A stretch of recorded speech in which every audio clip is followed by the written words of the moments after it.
Today's podcast is brought to you by Audible. Get a free audiobook download and a 30-day free trial at www.audibletrial.com/Home Impodcast. Over 180,000 titles to choose from your iPhone, Android, Kindle, or MP3 player. Thanks, Audible, and let's get into the episode. Lions just recovered a fumble. Bits of wisdom. It's Harry Houdini, I'm pretty sure. That's when it kind of becomes Home Improvement After Dark. I guess that leaves us at the question of the week. Very good. I don't know if you noticed, Jordan, but a really cool aerial shot of the table. Reasonably funny. User review.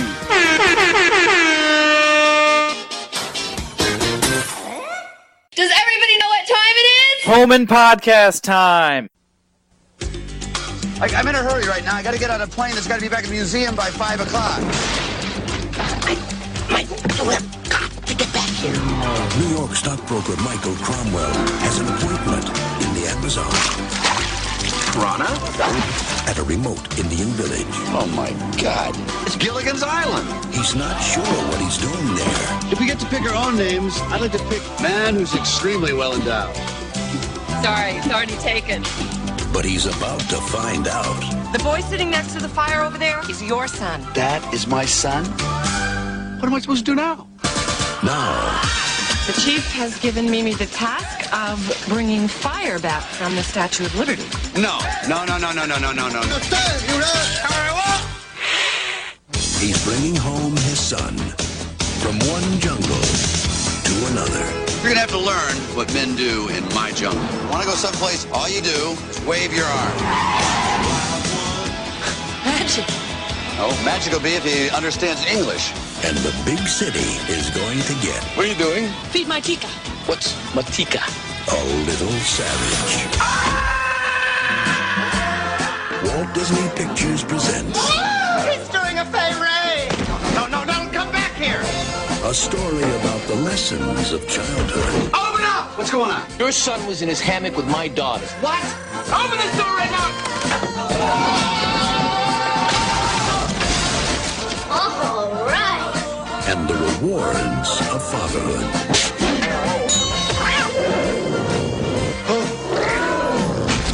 Oh, no. Tim Allen. Coco? Jungle to jungle. What's that? It's a mouse. Go get it. Oh.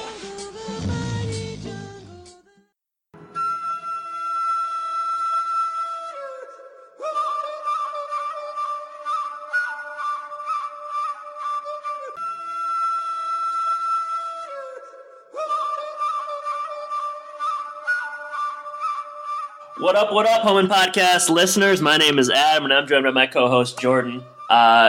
Jordan, what are we covering today? Jungle to jungle. It's gonna get jungle to jungle. It's gonna get savage. Let's get a little savage. So you just heard the trailer. So yeah, we're covering Jungle 2, TWO, Jungle. And Jordan, before we get into the specifics, what did you remember about this film, or what were your recollections, or what were you thinking going into it? Yeah, I definitely remembered the Spita. I remember all of the New York City backdrop that they have. That's obviously prominent throughout the film that we'll see there. Not really I forgot Martin Short was in this movie. I had no idea that he was going to be in it. That was a surprise to me. I don't really remember much else, to be honest. I think when we talked about this briefly before, I went back and listened to the Santa Claus episode, which is kind of similar. We did a movie there, and we talked about Jungle to Jungle briefly, which you know the writing was on the wall. We wanted to do Jungle to Jungle next. You talked about how it was a movie that you really enjoyed, and you stood by that statement. And I think I had mentioned at that time that I remembered the spider, and that's it. So that's I don't know if after having watched it, I don't know if I still stand by it or not. You did at that time. I think I get Jungle to Jungle confused with the original film, the French film, Little Indian Big City, that it's a remake of, so I think I was thinking of that. No, I remember, I saw this in theaters, I very much remember that, and You saw it in theaters, huh? Oh, yeah. Wow. Jordan, when a Tim Allen movie comes to theaters in Michigan, people flock. The masses go. I'm sure I saw this in theaters. It's interesting. It's interesting watching it with a different lens in a lot of regards. I think things go over your head, or you just don't really think about the implications of things. Certain subplots, or dare I say, occupations, don't make a ton of sense when put under the microscope. But that's what we're here. That's what we're doing. We're talking jungle to jungle. So without further ado, let's talk logistics. Let's talk information. Let's talk about it. Yeah, I'll get into this. We mentioned a little bit earlier, the Santa Claus had several taglines.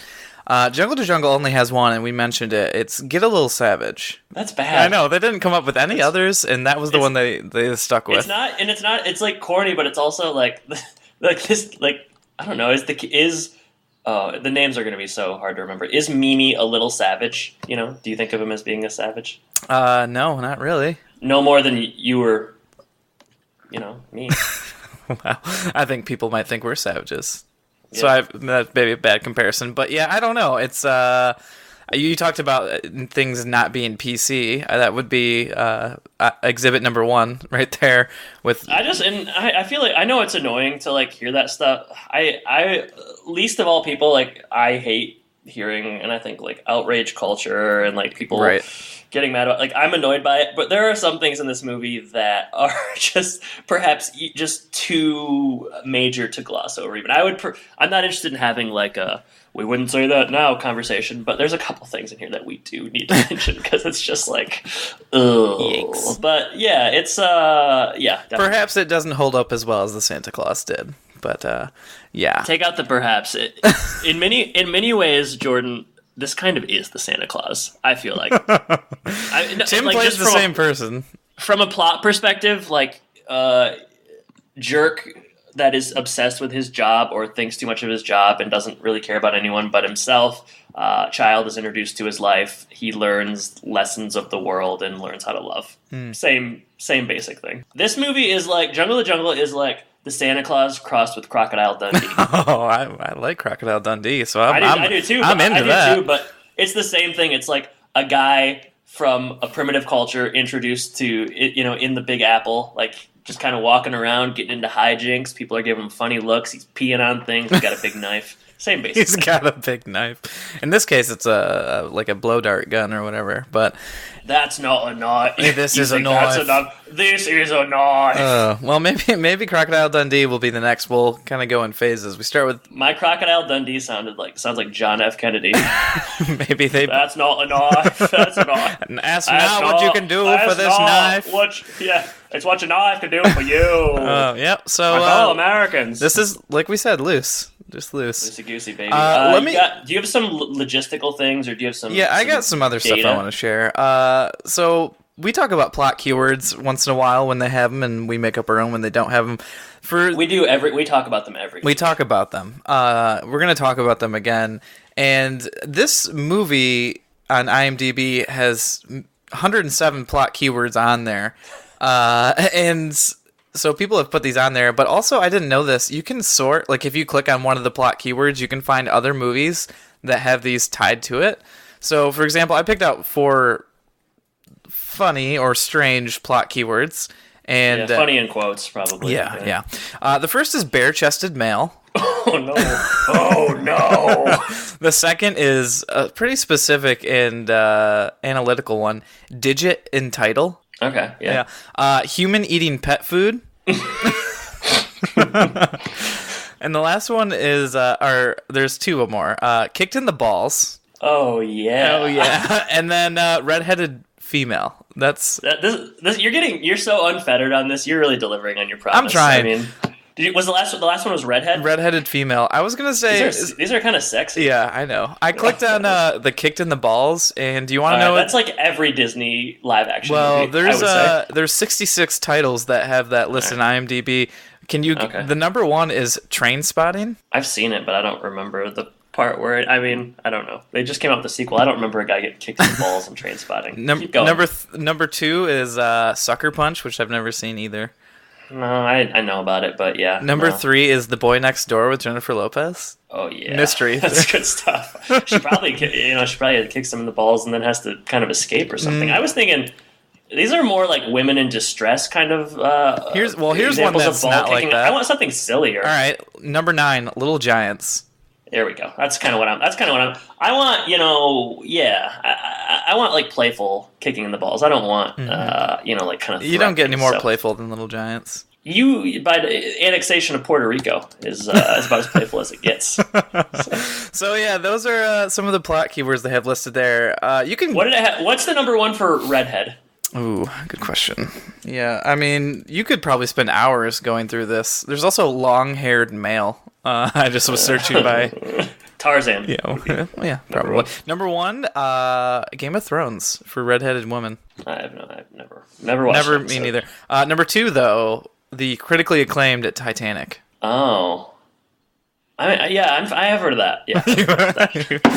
Your heart will go on. That's interesting. All right. Well, next time we have them on Home Improvement, we can look into that. Yeah. People, you guys that paid for this, you're already getting your money's worth. I mean, that's $5 information. Right At least. So let's go into some trivia and notes. We talked about Tim Allen and Martin Short. They would later star together in the Santa Claus 3, The Escape Clause, which everyone knows is the best of the Santa Claus movies. By far. Great trilogies come in threes. Mm-hmm. And you mentioned earlier that this was a remake, an American remake of the successful French movie Little Indian Big City, and that was 1994, so just a couple years earlier.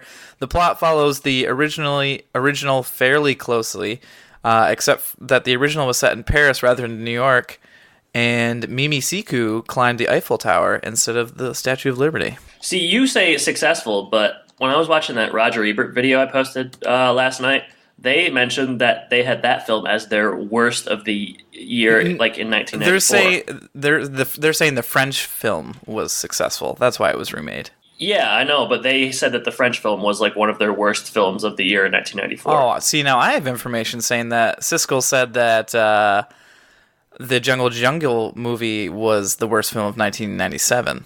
Yeah, but before he says that, he says that Ebert said in 1994 that this film was one of his worst. So I'm saying that both the original and the remake made the worst of either one of their lists. I'm just going to say this is from Wikipedia, so I'm not saying I put successful in there. It's obviously someone's non-objective view there. Right. Also, another trivia note, an entire day's worth of film was lost when it was believed to have been accidentally left in a New York City taxi cab. The film was never recovered. So. That's how you know that you're part of a top-notch production. I would love to have been the guy that got into a New York taxi cab, found this film, and then went home and put on. It was just like reels of Jungle to Jungle, just Mimi Siku walking around the city. Oh man, it's like the modern Zapruder film. You know, can you imagine all of the great it. scenes that we missed that they just couldn't ever recover? I bet there's a lot of good outtakes of Tim on the island, just kind of riffing with the locals. They're probably like a lot of computer and laptop humor. I thought it would be a lot more of the stuff that was filmed in New York City. Yeah, it's possible. I mean, there's really, when you're making a joke about something, I think the logistics kind of go out the window. Other than that, I did want to. We're going to have user reviews later, backed by Adam's demand, not necessarily popular demand. And so before we do that, though, I did want to give like a kind of a general overview of what people felt about the film going in, and you mentioned Siskel with his remarks about worst film of 1997, or perhaps I did, and you talked about the other film. Rotten Tomatoes has this at a crisp 20% approval rating, which is pretty low. And on the bright side, Tim was nominated for a Kids' Choice Award in 1998 under Favorite Movie Actor. And then also I pulled this 2-sentence feedback from retrodrunk.com. And this was posted 8 years and 7 months ago by Wolves Cry Velvet. And it says, another flick I was obsessed with. I was so inspired by this, I made a blowgun using Q-tips, straight pins, and straws that I used to kill grasshoppers, flies, and toads with. LOL. Wow. And that little boy grew up to be Eric Trump. Oh, man. 8 years ago. Yeah, I mean, ingenuity, inspiration, and I'm kind of terrified. That person that person is probably a scary human now. Yeah, definitely. Yeah. What else you got? So, I mean, other than that, we can get into the synopsis. We can get into the director and budget. So we'll do that. Cool. Director John Pasquin, same guy who is the director-producer on Home Improvement, and he did the Santa Claus as well. So he, had success in the Santa Claus, so they allowed him to keep doing it. Writers for this film: Bruce A. Evans, Reynold Gideon. The film was released March 7th, 1997. So perhaps it was a birthday gift that you got to go and see it in theaters when you were younger. And we've got it's the only gift I got that year. It was a really disappointing birthday. An hour and 45-minute runtime, budget of $32 million. Gross. We only have USA gross for this one, but the gross was just under $60 million. So a modest hit. Yeah, I think we talked about the Santa Claus was like 100 some. That was like a huge hit. That's why they made 3 more, I guess. Mm-hmm. I want to see if we can get a international gross here. While you do that, I'm going to read the synopsis here. Yeah, go ahead. All right. So we've got a long one. And a short one. I'll start with a short one. A New Yorker suddenly learns that he has a 13-year-old son who's been raised in the jungle. He brings the boy to New York City, and that's where the fun starts. Written by Boris Sharif. Schaefer. I don't know. Sure. Yeah. Yeah. Schaefer is what it is, actually. Jesus. Yeah, I mean, it's either Sharif, Schaefer, or Shafar. I mean, Jafar? Is that what you said? Jafar. Jafar. They're making a live-action Aladdin and a live-action movie about a prequel to the genie's life. You looking forward to those as a Disney head? I can get on board with the Aladdin. I don't know about a prequel. You don't need a prequel. Everyone's gonna get so mad that why would they make a genie movie without Robin Williams? That's just asking for trouble. Like everyone's just gonna immediately malign it. Yeah, it seems like a bad idea. But who would you have voice the genie?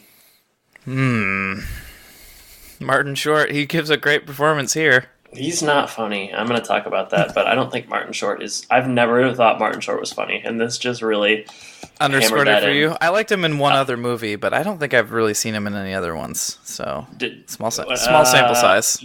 I think if you're going to voice the genie, you got to go with probably Raymond's brother, Robert. Everybody loves Raymond. Brad Garrett. Hey Raymond, I'm a genie. Get me out of here. 3 wishes. Boy. Or like a Gilbert Gottfried, but that's Gilbert Gottfried plays a Iago though, so you can't really have him doing double duty. That's actually a good idea though, because then you can it's less in terms of a budget. You just pay him once. Yeah, Disney's really concerned with budgets. Well, I mean, yeah, so this movie cost $32 million to make. Where did that $32 million go? Because it's not paying on the people screen. To use the Statue of Liberty, I guess. I don't know. I mean, it was expensive. Maybe they shot on location over there. I saw that they shot in Orlando, which I would assume would be maybe the jungle scenes, and then in New York. I didn't really see anywhere else. They didn't shoot abroad at all? I don't think so. Wow. All right, well, I guess we'll... they probably had to pay that cat a good chunk of money. That cat's kind of a prima donna. Also, the little brother, he commanded about $100,000 and a fair amount of pizza and pop and stuff. That was built into his budget. So, what else? Anything else before we get into it? I did want to say I just clicked on filming locations. It looks like they did go to Venezuela. So maybe I was gonna say there's no way that they filmed that jungle stuff in Orlando. Why do you live in Orlando? It says Jungle Treehouse in Orlando. Jungle Treehouse isn't that the club you formed with your St. Cloud friends? Jungle Treehouse. You guys just all hang out outside. I can't talk about that club. Jungle Treehouse. Yeah, I mean, unless Orlando has more geographically than what I've seen, I just can't imagine the canoeing scenes being filmed there. So Venezuela. It's pretty wild around here in some parts. Yeah, it's lush with the Ripley's, believe it or not, and the various theme parks. You're obviously very familiar with the area. Yeah, obviously. I went when I was 10, so I'm something. Right after you saw Jungle to Jungle. Yeah. I don't particularly want to read the longer synopsis. Don't do it. We don't need it. Yeah, I'd rather get into it. Okay. So, Jungle to Jungle, starring Tim Allen, Martin Short, Lolita Dadovic, David Ogden Stiers, Joe Beth Williams. We got everything else we need. Tagline is "Bring a little savage home, get a little savage." Bring a little savage home. That's better. Bring a little savage home. Hey. Get a little savage. Get a little savage. All right. We'll be doing bios as we go. I have the top 6. I didn't want to get everybody. It just, There's a lot of people in these films. It's a real rabbit hole. Okay, so we open, and help me out here as you can. I have 4 pages of notes. I've got quite a bit. I have more than I had for the Santa Claus, I'm pretty sure. Me too. I think that this is like, there's a lot going on. Yeah, too much at the end. That doesn't... Too much the whole movie, maybe. All right, but it does start with some good music that puts you in the mood. Yeah, what's that music all about? It's just a little jungly. Jungly. I thought you would talk about the camera shot to start with, because it's a special one. It's kind of a... Is it Jordan, it's an establishing shot of the scenery, right? Boy, is it. You got a real nice aerial view. They're going down the river there in apparently Venezuela. And you have a boy paddling alone, which we eventually learn to be Mimisiku. Spoiler alert. Climbing rocks. Yeah, spoiler, sorry. It's a very... Cliffs full of green and forest. It's beautiful. It's Orlando at its finest. It's Orlando in the spring. There's some tribal music playing. Tasteful, one could assume. And then... It's like, this is comparable to like a Rocky training montage. Sure, there's a couple of those. Yeah, he eventually he ends on the top of a mountain in kind of a Lion King-esque pose, and he just kind of screams. And I don't really know why they started with this scene. I think they're trying to establish where he's at in his life. He's getting to be a man, which we'll see later in the film is kind of... And we're supposed to think he's a man just because he can... I think perhaps mountain. that's one of the things that the chief made him do. You have to climb this mountain as part of your rite of passage, I suppose. Well, I'm not looking to speculate here. I mean, hey, if that's what's happening, they need to tell me that. So, strike one. You know how film works. They can't just say everything. Yeah, they can't don't tell. What if they just put like a caption at the bottom explaining exactly what was happening? Mimi Siku, rites of passage, . What's the name of the island or the people? Lipo. So nice they named it twice. Oh yeah. I can't think of any other city that they're going to be in later that they say that about. Cut back to the stock exchange. Is this what the stock exchange is actually like? Because I've seen like this depiction in enough movies so that I'm beginning to wonder, like, and I always think like, oh, there's no way it's that crazy. People are wrestling around in the room and people are yelling and stuff. Do you think that this is an accurate depiction of what it's like trading stocks in, like a bull or bear market in New York City?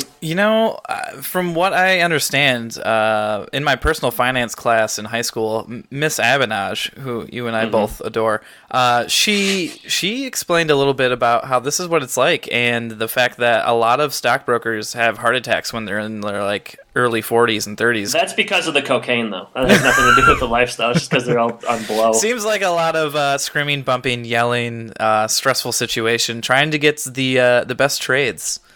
Yeah. Tim's going to make a trade here. Our trade deadline episode of Home Impodcast. Exactly. Right away, we're getting a really clever wink here. Tim shouts something about Binford. Did you catch that? No, I didn't. What do you yell? Oh, my God. I don't know. So I said he yells something about Binford. That means I don't actually know what he said per se, but he said Binford in the opening. I was more interested in Martin Short getting trampled. Me too. That would have made the film a little bit different. By the end of the movie, that's what I kind of wanted to do with Martin Short, was trample him.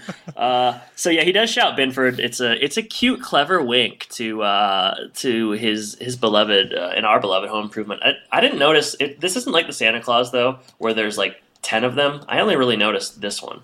Yeah, besides that and some grunts, which we talk about how the grunts really go back to his stand-up days, so you can't really say that's just Home Improvement. But yeah, I didn't see a lot. There's some talk at the stock trading. Martin Short learns or we all learn that Tim is getting divorced. He wants to get married again, but he needs to get divorced originally. We should say what his actual name is in this movie. Oh God, Michael. Michael Cromwell. That's going to be hard. That was hard last time. All right, Michael as Tim Allen. I'm going to go back and forth. I'm going to do my best. Michael needs to needs to get a divorce so he can get married, and he has to head down to Venezuela to do that. World Trade Center is where all this goes down. Pretty prominent in this film. It's always poignant, when you watch Friends, it's in there a lot in the skyline when they go between scenes, and they definitely do that a ton in this film. Tim's a maverick trader, Jordan. He's good at what he does. Boy, is he. He's buying some coffee. He's buying some coffee. This makes less and less sense as it goes on. So he's into commodities. He buys a bunch of coffee, and then basically he heads to Caracas to leave the impotent Martin Short to kind of handle things. And boy, what a huge mistake that was. Yeah, I'd say Martin Short. His character's name is Richard in this movie, and as you said, he is a frantic guy. He's very nervous. He's very uptight.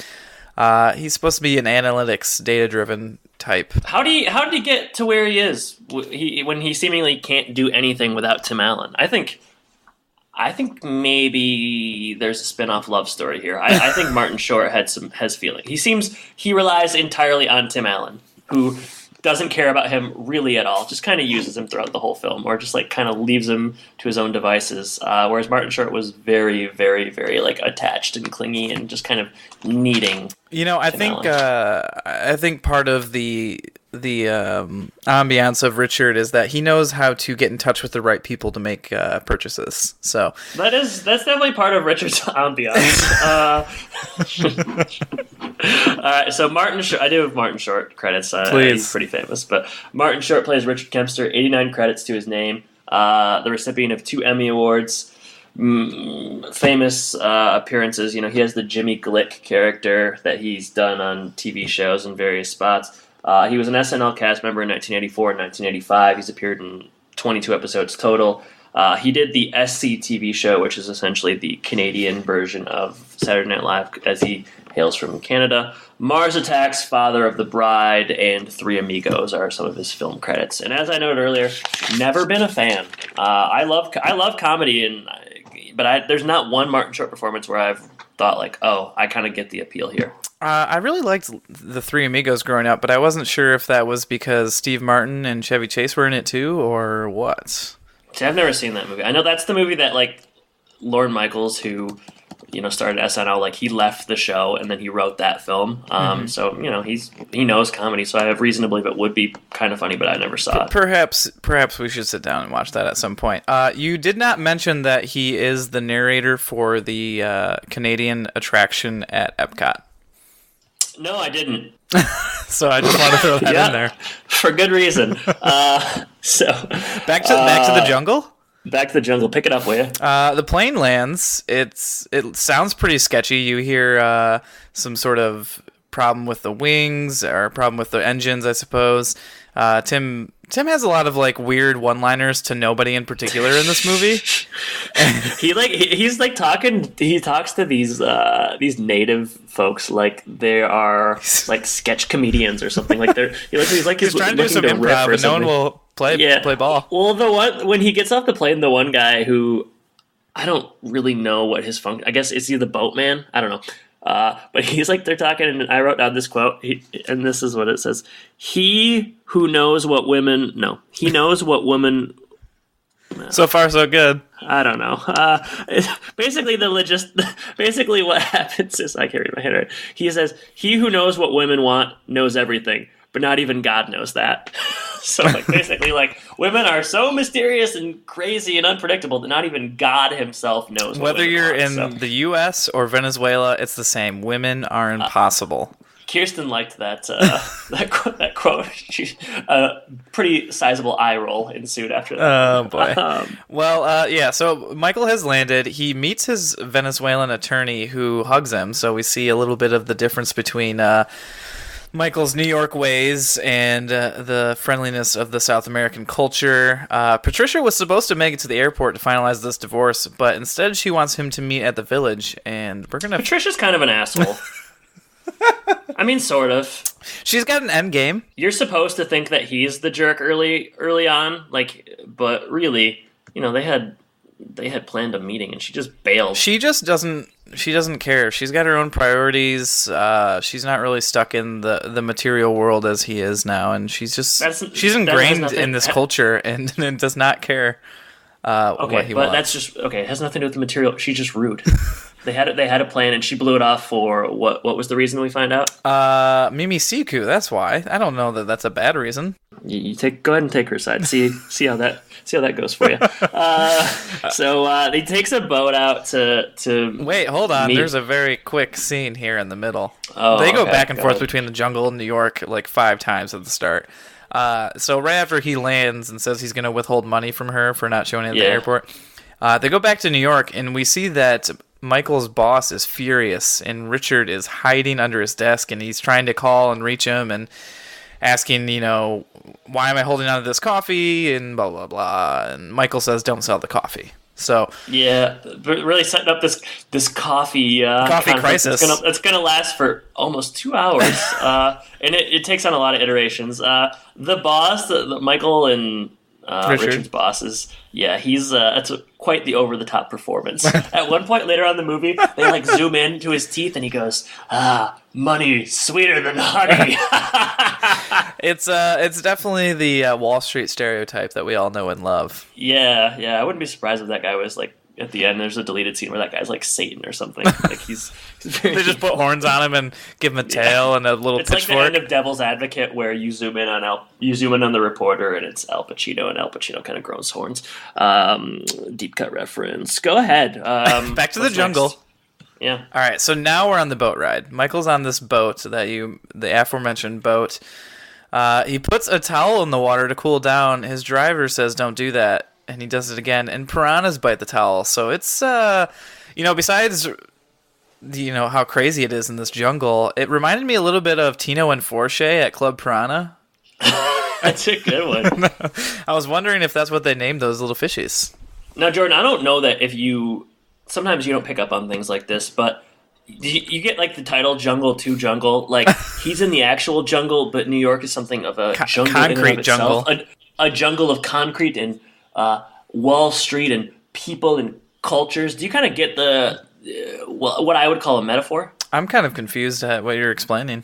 Sorry. Well, forget it. Went over my head. They're setting something up here. Well, they also, that kind of analogy or metaphor goes a little bit further. We talked about Lipo. So nice they named it twice, and that's what they say about New York. It does look beautiful in this Venezuelan village. Michael thinks this is going to be a quick trip. He tries to speak to the people around who are, natives to the area, and they don't speak English, but he thought they would.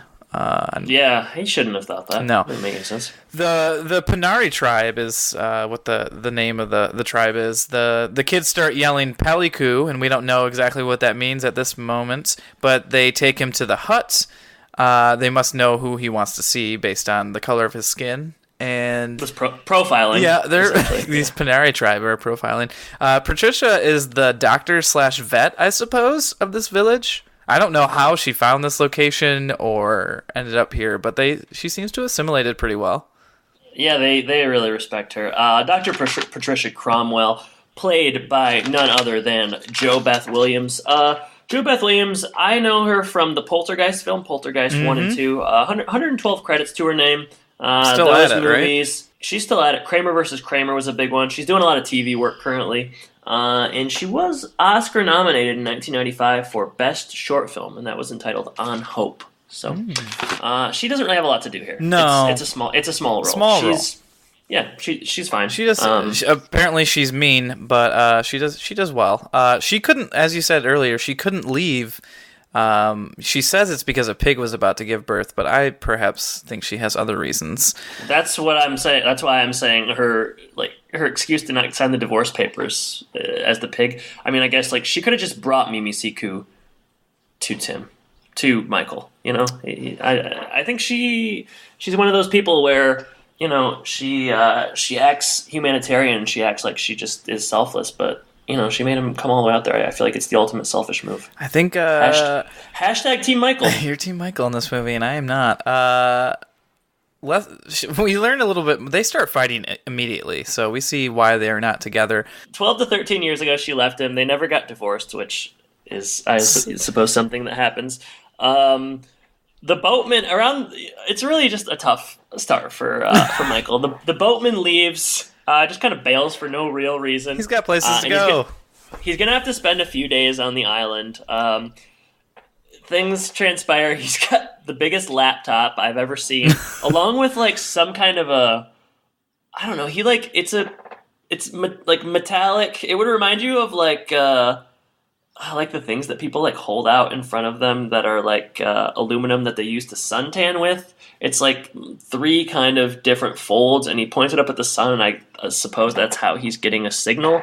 But somehow his computer is working briefly, and he's trying to make the coffee deal work. Michael, I guess he deals mostly in sugar and beans. Was what I kind of got out of it. Around the same time, Michael and Dr. Patricia Cromwell, they have a conversation about like their divorce, and like she gives some like kind of BS story about how like they installed a 5th phone line at the house, and that was when she knew that it was time for her to go. Far. Like that was not one phone line too far. Yeah, it was certainly just an indicator of how hectic and crazy their life had become. So yeah, so she just took a trip to Venezuela.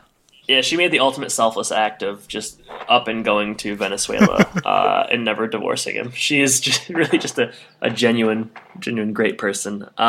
We do miss some good jokes. I'll put good in quotation marks, where they talk about Michael before he has to stay. He's wondering where he's going to stay.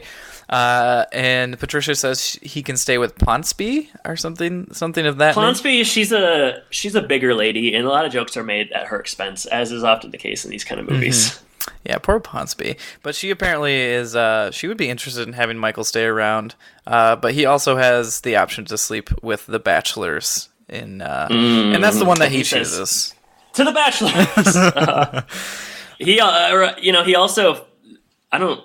Is it later on that he finds out that Mimi Siku is his son, or does he find out during this scene? I think it's a little bit later. Okay, so so like the tribe. I think he finds out here. It's during the scene. Later on during the scene, the tribe is kind of messing around with his computer. Like you said, he's trying to make that coffee. Is there porn on the computer? It's what it seems like. It says like early, "Hello, early you." Porn. Yeah, it's like early porn. A woman is like fully clothed and like looks very regular, but there's a caption that says "hello," and we're to assume that that's the tribe picks it up. One of the native quickly. guys says like "I love you," which is kind of funny. Mm-hmm. Mimi Siku's name translates to cat piss, which is just very highbrow, very good. Using that PG rating. Also, when they show Mimi Siku for the first time that Michael sees him, he's holding a monkey. So with some dramatic music going on, he must be in touch with his wild side. Yeah, must be. All right, we gotta pick up the pace here. After that stellar analysis. So we talk a little bit. Patricia keeps kind of talking about their divorce. She said she was going to write him a letter about Mimi Siku, but she just couldn't do it. And so that's why she really brought him all the way to this little island or this little village. I think here's the thing. Michael, Tim Allen, takes all of this in stride. He handles it pretty well. Like he just is like he's too stressed from work to really deal with this. He introduces himself like to the kid pretty quickly after, and I mean he's stepping up to the plate. He's agreeable to the whole thing, I would say.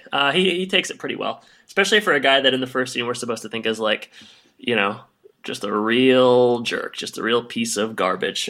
He's pretty reasonable about the whole thing. All right, Nightfall. We probably need to pick this up a little bit because we're only through 2 scenes. Bachelor pad. Everyone's farting. A lot of farting. That night, Tim sees Mimi Siku kind of walking away, so he calls him Mitsubishi. He goes over and like tries to talk to him. He tells him he's his father. This is what I'm talking about. He tells him he talks to him right away. Mimi Siku kind of feigns like he doesn't understand, and that's basically it for that scene. Well, he goes and walks away and sits with a girl, so we see that he's a ladies' man. Yeah, and he gives her a pan or something. A pot. That's the thing. Pot or pan. A pot or pan. Yeah. Next day, shirtless Tim. Is my first note. So, if you ever watch Home Improvement, you think, man, I wish I'd like to see Tim maybe with just less shirt. So you get that in this movie. So for the Tim Allen ladies, I guess the Tim Allen ladies fan club out there, of which there are no members, this is a good scene for you. Mimi Siko and Michael go out in a boat. Supposed bonding, I suppose, is meant to be. Mm-hmm. One joke I liked here was, and I don't necessarily remember the logistics, but he says something about Hoko Ono. With the toucan that flies over. Yeah, bird who can't sing. Mm-hmm. I thought that was pretty funny. Mm-hmm. This is where we get the first mention of baboon, because he sees a monkey. He gets bit by another piranha. And now we learn that Mimi Siku can actually speak English, so he's a little jokester. He got his dad for a little bit there. They're going into the jungle, and a giant snake comes up, and Mimi kills it with a blow dart. So we get the first appearance of this blow dart, which will play a prominent role in this. The blow dart, in many ways, is the star of the film, you might say. I'd say similar to, what was it, Comet in the Santa Claus? Yeah, Comet. Well, he just stole scenes. Blow dart is less of a prima donna than Comet was. Comet's like his vodka budget on the set was like $2K or something, whereas the blow dart itself is just kind of takes things in stride. But both have spin-off material, I would say. In this scene when he shoots that blow dart for the first time, it's very oddly placed slow motion. Yeah. Did you notice that? Yeah, I did. For no real reason. They just wanted you to just see to show exactly that they what can happened. do it. Yeah, for the kids. So they're going to eat that snake later. And Mimi asks if his dad can stay, but Michael says no, he can't. Can you stay with me all the time? Sad. Yep, and we see also around Mimi's neck is a little Statue of Liberty. And when a memento from his mother. Yeah, as a young New York. boy. And when he is a man, Michael says and promises that he'll take him to the statue. Little does he know that Mimi's about to become a man later tonight. Oh man, foreshadowing. This the same trip you get like the spider for the first time. What's the spider's name? Matika, yeah. So you get the spider, and it's kind of chasing Tim around, and we don't know if the spider's a pet yet. The spider is real when they zoom in, which is good, but like when they zoom out, it becomes very obvious that it's the early iterations of a CGI. There's a couple of instances of that later on, like where Mimi is on top of the Statue of Liberty and stuff, and it just doesn't look very good now. But maybe at the time it was better. State of the art.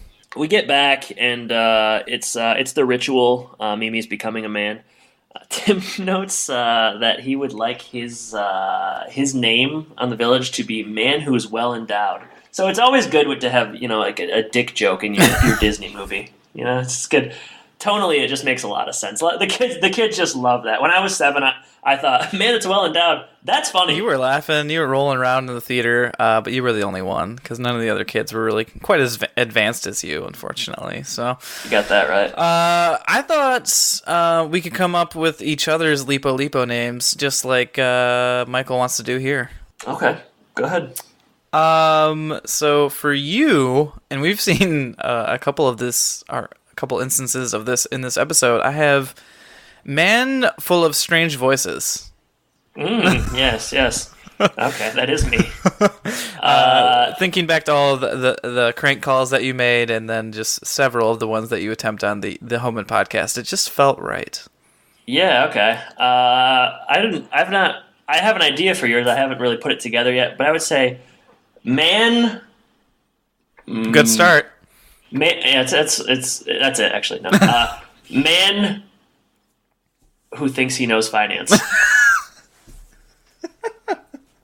Man who fancies himself financial guru. Isn't that Michael? Are you saying I'm Michael?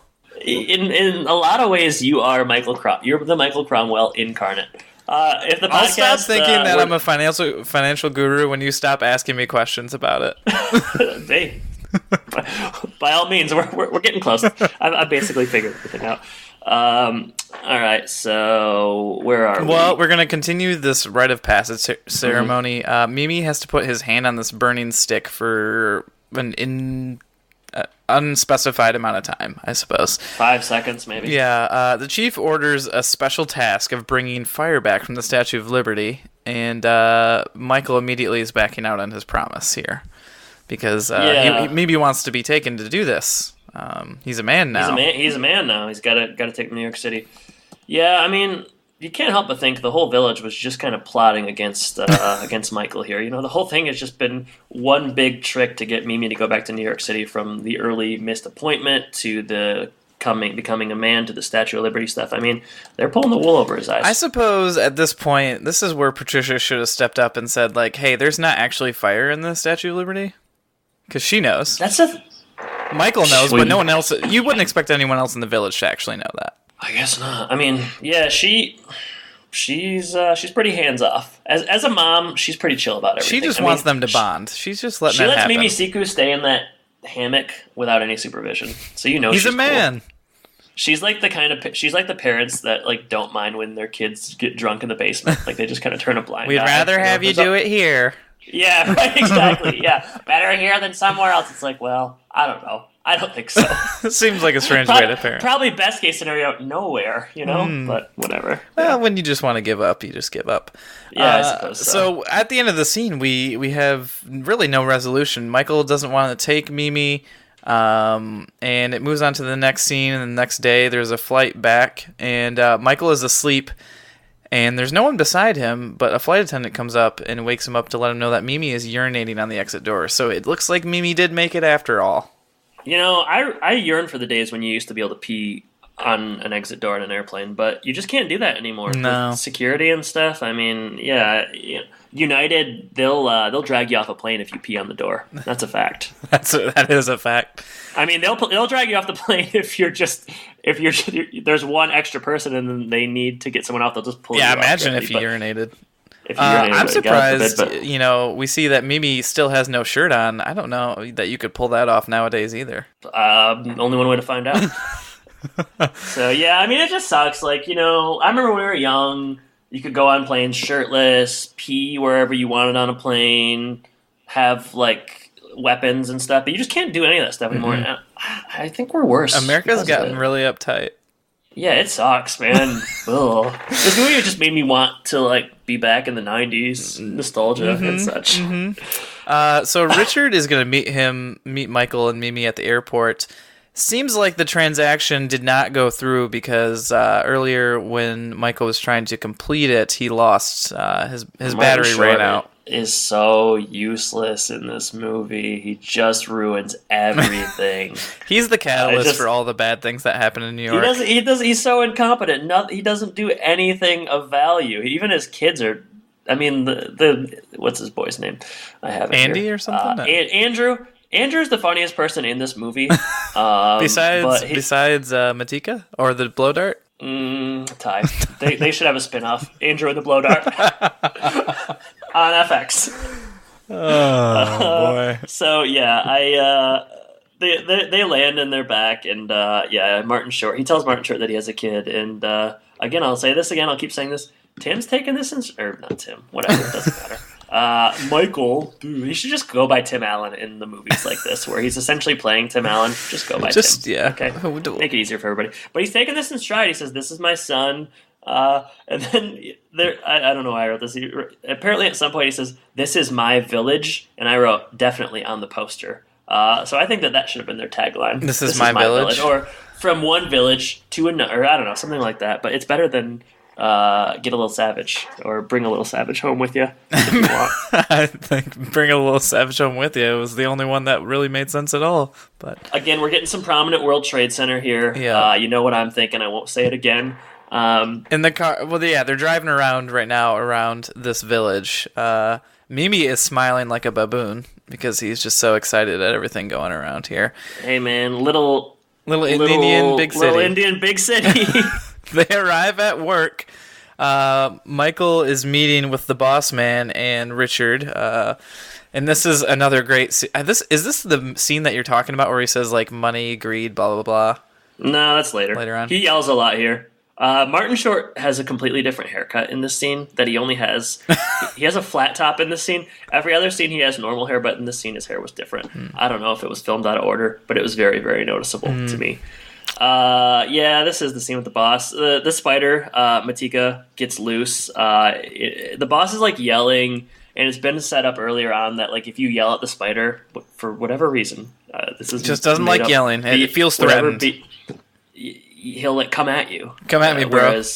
Come at me. That's what the spider said. The spider was wearing a bro tank that said "Come at me," and the boss is yelling, and the spider is getting real close. He's crawling up the suit. Yeah, he's crawling up the suit. Michael starts yelling to kind of get the spider away. I thought it was kind of funny. Yeah, and he goes back out and he's trying to explain to Mimi that in America, we don't kill our chiefs, only postal workers do. Can you explain that? I wrote that down. I don't get it. Can you explain that to me? The phrase going postal, you've never heard of that? Postal workers kill the chief. There was, I believe in the 90s, there was like some stuff that happened where postal workers killed. I mean, I've heard of the phrase going postal, but... That's where it comes from. August 1986, during the Edmond post office shooting, 14 employees were shot and killed. What a hilarious joke to make in your children's movie, Disney. That's just really funny. It became a phrase, though, so that's kind of where it comes from. Yeah, just that. Nothing funnier than mass murders. Jesus. You support this organization. Oh, jeez. I'm sure you do in several ways as well. One way is having a podcast about home improvement. Next scene. We head home. Tim's new wife is she looks quite a bit younger. I think we're supposed to think she's sexy. She shows a fair amount of skin in this movie. Charlotte. There's like a scene where she's basically just in her bra, which when you're watching a kids movie, it's always an interesting choice, I would say. This is for. You'll see this with a lot of kids' films. There's stuff for the adults in the audience too, and I suppose this is it. I don't know. This was definitely she was definitely for the adults. This and like the weird, like the postal jokes and the well endowed. Dick joke. Yeah, the dick joke. That's earlier. all. Yeah, you'll see that in every kids' movie, pretty much. I suppose so. Yeah, even in the animated movies, there's like jokes that are over the head. But yeah, she's supposed to be like his sexy young wife, I suppose. She's immediately just kind of terrible, I would say. Like she's the typical superficial fashion. She has no redeeming qualities, and the fashion stuff is pretty terrible as well. So can you? I have like a lot of big questions that I want to ask, but can you explain to me what the purpose of the camera crew is? So she like has like a very cliche camera crew following her around. Ian. But what is the ultimate plan with that? Ian, yeah. What is the plan? I think it's going to be on like some sort of special on a fashion channel. So it's like a reality show or something? Yeah, I guess it's supposed to get her more exposure. I'm not satisfied with that answer. All right, well, don't ask questions. All right. So the camera crew follows her around for the whole movie, and they're going to document like her whole life for a special. I mean, whatever. One of the dudes is like British and has Billy Idol. Ian. He looks exactly like Billy Idol. Do you know who Billy Idol is? Yes, I do. What do you want me to say about it? Do you think he looks like Billy Idol? Yeah, why not? All right, cool. This is where we find out that Martin Short has a 13-year-old daughter. And how convenient. Ferris Bueller music plays. This is Jungle to Jungle After Dark. Evidently. So Tim, Michael tells his wife about the kid. She's mad, as I guess like you probably would be, or confused. But again, she just kind of takes it in stride. I mean, she's kind of a piece of garbage, but for whatever reason, she's not super annoyed right away with this. She just wants it to be dealt with eventually, because he makes the promise that he won't be around for long. Mimi Siku. Yeah, and that's a fair promise to make, I guess. I don't know. I felt like she could have really raised the ruckus about this, but she was sort of just kind of what. I mean, she's like I said, annoying and kind of garbage, but she doesn't freak out, to her credit. This scene ends with Tim punching a cameraman in the balls, which I guess is why we get the Punched in balls. Punched in balls. Well, no, we get that tagline. later too. There's more. Oh yeah. There's two. You know you're in good hands when there's two cases of someone getting hit in the balls in the same movie. That's kind of where you want to be. So where are we at here? She smokes in this movie as well. The wife is smoking, which I guess is again like the last vestiges of cigarette culture. But yeah, she's just smoking around in this kid's movie. At the end of the scene, Mimi and Michael walk in and they kind of introduce, and she is like yelling at Mimi as if, yelling louder would make him understand more. Idiot. Yep. She invites him to dinner. They're having dinner with a fashion mogul. And Mimi again has to go to the bathroom, so he tries to go pee in the plants. Later in the scene, like, Mimi disappears and now he's out on the ledge. Yeah. He sees the Statue of Liberty and he's gonna make his way over to it one way or another.